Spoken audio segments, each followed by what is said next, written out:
Halo teman-teman, kali ini saya akan mempresentasikan tentang pertunjukan musik kreasi. Perkenalkan, nama saya Karteu Saputra.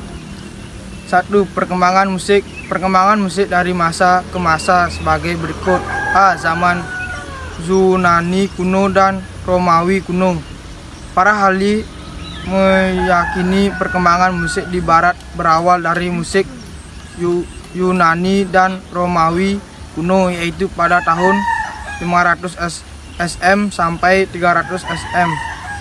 Bangsa Yunani menganggap bahwa musik merupakan salah satu cabang seni yang sangat penting, sehingga timbul anggapan bahwa orang-orang yang berpendidikan tinggi dan berbudi luhur disebut orang musikal. Sebaliknya, orang-orang bodoh dan berbudi rendah disebut orang tidak musikal. Bagi bangsa Yunani, musik berfungsi sebagai berikut. 1. Iringan upacara religius, iringan upacara kerjaan, iringan drama, tari, sastra, atletik, dan hiburan. Musik pada zaman kuno memiliki ciri sebagai berikut. 1. Penggunaan unsur ritmis masih sangat dominan dan penggunaan instrumen musik yang masih sangat sederhana. 2. Musiknya sama sekali belum terbentuk. Jenis musik masih sangat primitif, lebih banyak digunakan untuk upacara atau ritual yang bersifat religius. B. Abad pertengahan, abad V sampai XV1. Abad pertengahan berada di antara zaman akhir kerajaan Roma 476 dan zaman bangkitnya ilmu pengetahuan dan munculnya sebagai penemuan. Musik yang dulunya terdiri dari satu suara monofotik bertambah menjadi beberapa suara polifotik. Pada abad ini terdapat perkembangan perbaikan tulisan musik dan dasar-dasar teori musik. Pencetus tulisan musik atau notasi musik ini adalah De Arezzo. Musik abad pertengahan dikelompokkan menjadi 3 sebagai berikut. 1. Periode permulaan. Pada periode ini musik berkembang sangat lambat dan hanya meneruskan musik pada masa Yunani kuno dan Romawi kuno. 2. Periode pertengahan. Pada periode ini musik Gregorian mulai berkembang. 3. Periode akhir abad pertengahan. Pada periode ini berkembang musik yang tumbuh di luar gereja, yakni musik duniawi dan musik organum. Pelopor musik pada abad pertengahan adalah Wilhelm Dufay dari Prancis dan Adam de Daehel dari Jerman. Berikut ciri-ciri musik pada zaman pertengahan. 1. Perkembangannya musik paduan suara. 2. Pertemuannya sistem baca, notasi, dan pencatatan nada. 3. Masuknya musik yang bersifat keduniawian yang berusaha bersuara. 1. 4. Berkembang pesatnya nyanyian keagamaan di gereja-gereja dan untuk pertama kalinya. Selanjutnya akan dijelaskan oleh teman saya. Perkenalkan, nama saya Yudha Pranana. Di sini saya akan menjelaskan tentang zaman Renaissance abad 16 sampai 17. Renaissance artinya terlahir kembali. Pada abad ini perkembangan musik gereja merosot, sedangkan musik duniawi mulai mendapat perhatian dan kedudukan yang makin penting. Instrumen musik dulunya hanya sebagai pengiring lagu.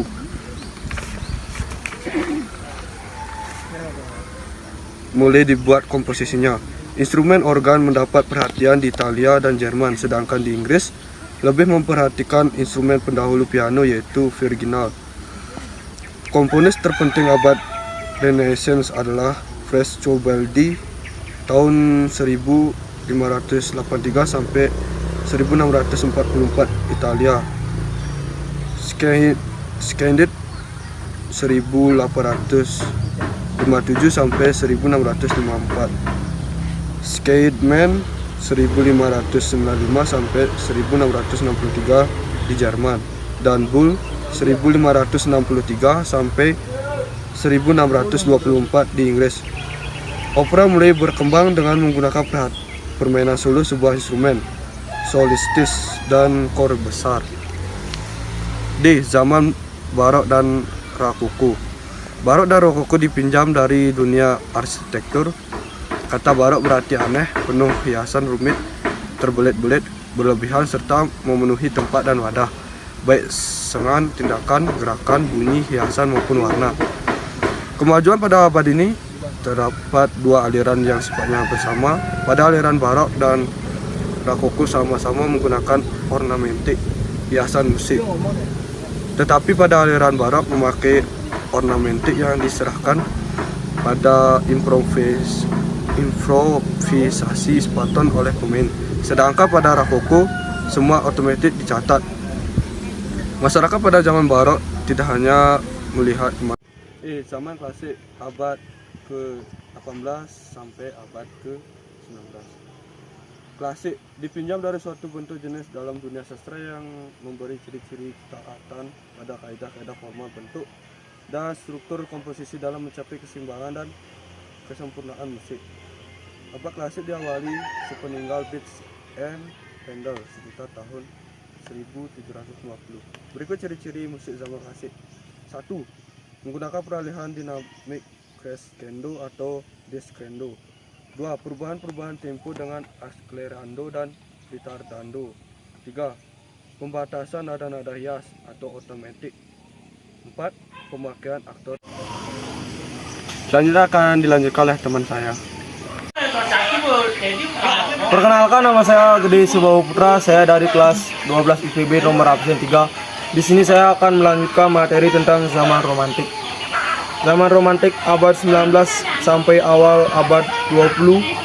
Musik romantik sangat mementingkan perasaan yang subjektif.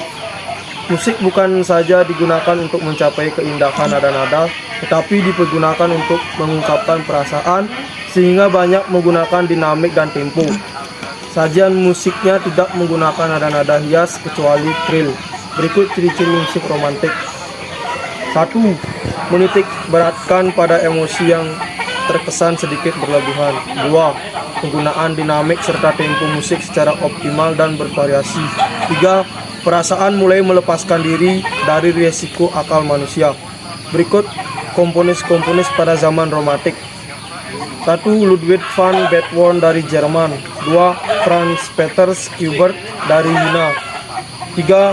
Francis Friedrich Scoppi dari Polandia.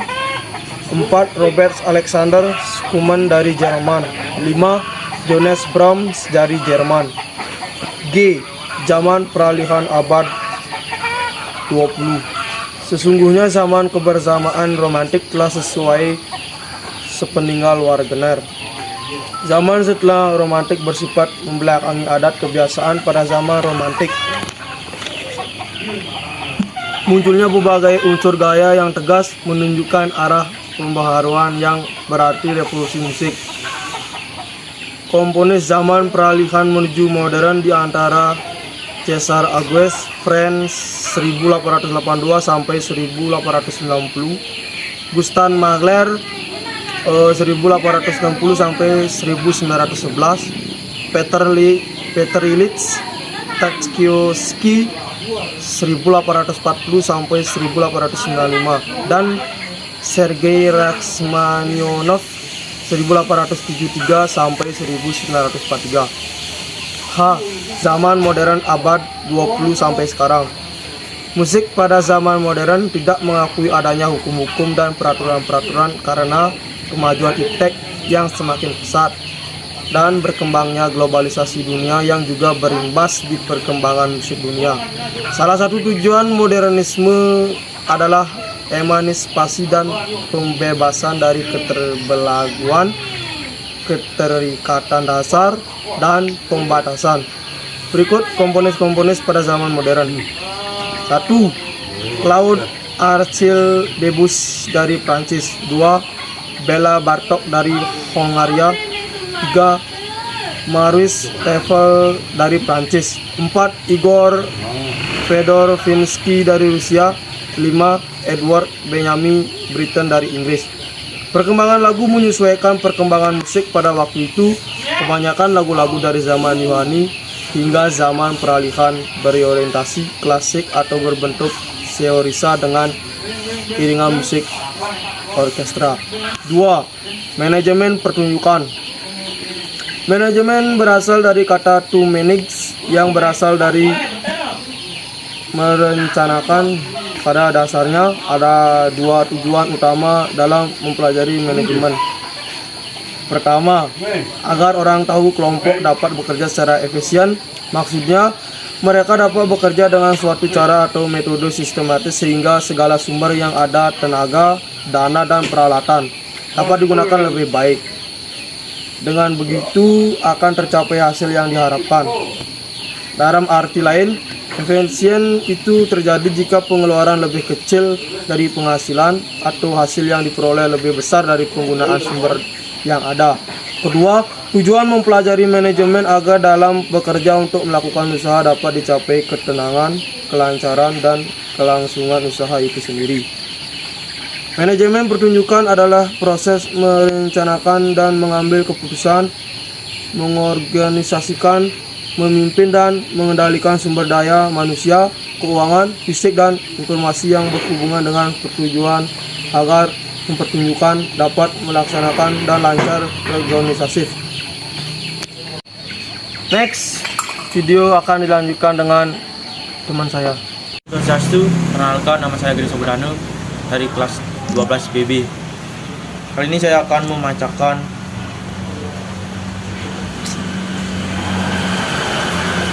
perencanaan.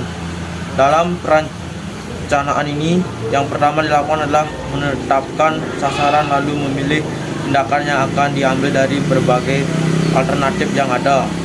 B. Pengorganisasian. Dalam proses ini dilakukan pengalokasian sumber daya, penyusunan jadwal kerja, dan koordinasi antar unit dalam suatu kepanitiaan. C. Pengadaan.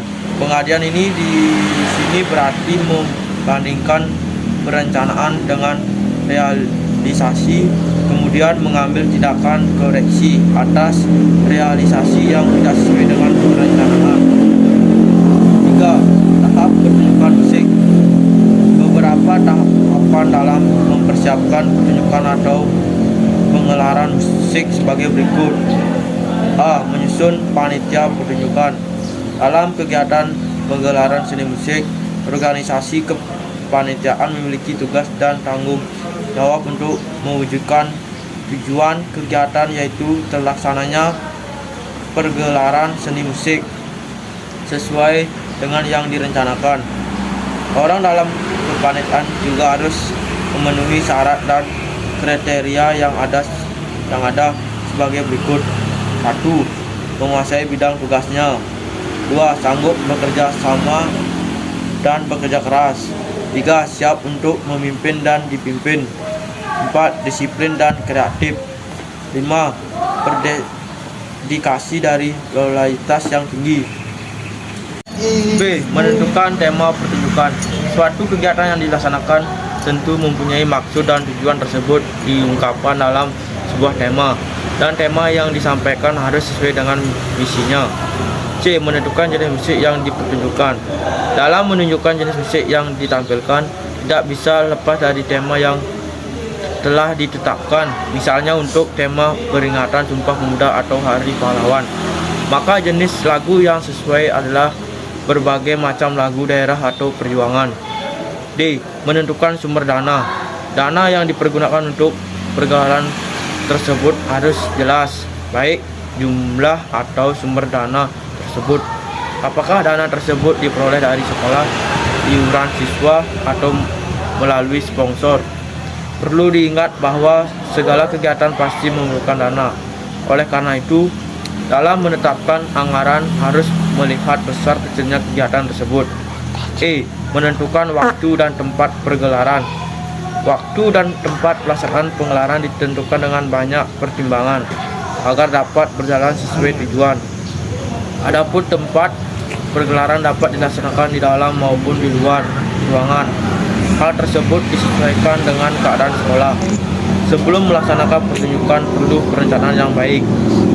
F. Menentukan sasaran penonton. Panitia harus memperhatikan segmen penonton pertunjukan yang akan dilaksanakan. Artinya sebuah pertunjukan itu ditunjukkan kepada penikmat musik yang cocok, misalnya siswa SMP, SMA, dewasa, remaja, semua umur atau segmen penonton yang lainnya. G. Penetapan ruang penggelaran. Ruang pergelaran adalah ruangan atau tempat di mana kegiatan pergelaran tersebut dilaksanakan. Ruangan penggelaran meliputi panggung untuk kegiatan pentas, ruangan untuk penonton atau pengunjung, ruang ganti pakaian atau rias, ruang transit, ruang konsumsi, dan ruang panitia. Dalam mempersiapkan pegelaran, hendaknya memerhatikan hal-hal yang berhubungan dengan penetatan ruang pegelaran, yaitu tentang dekorasi, pencahayaan atau lighting, sound system, dan penampilan tema. H. Mempersiapkan ruang kelengkapan penggelaran.